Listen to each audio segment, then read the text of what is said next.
Et ils sont en train de préparer les IA Overview, c'est quasiment certain, puisqu'on ne peut pas être le dernier pays gaulois à lutter contre ça. On va les avoir aussi comme tout le monde, hein. Et alors, du coup, si on part du principe que Overview, du coup, va se généraliser, comment on fait maintenant pour être sur la SERP? Est-ce que c'est comme avant? Est-ce qu'il faut se réinventer? Est-ce qu'il faut faire la même chose? Bah, alors comme avant, non, c'est plus du tout comme avant. Il y a Overview, je rappelle pour ceux Ouais, qui ont pas forcément l'info, c'est une box de réponse en haut qui va se mettre au niveau de la P0.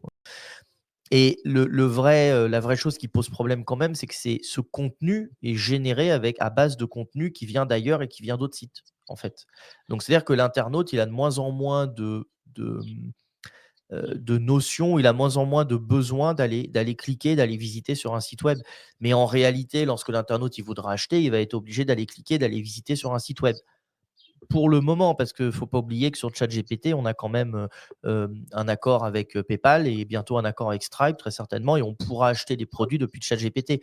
Donc on peut se dire que ChatGPT va être une méga place de marché ou la place de marché des places de marché et qu'on pourra acheter des produits, sans sortir la CB parce qu'on aura géré son compte, ou son portefeuille achat, directement dans ChatGPT ou dans son truc. Donc non, on peut plus du tout faire pareil.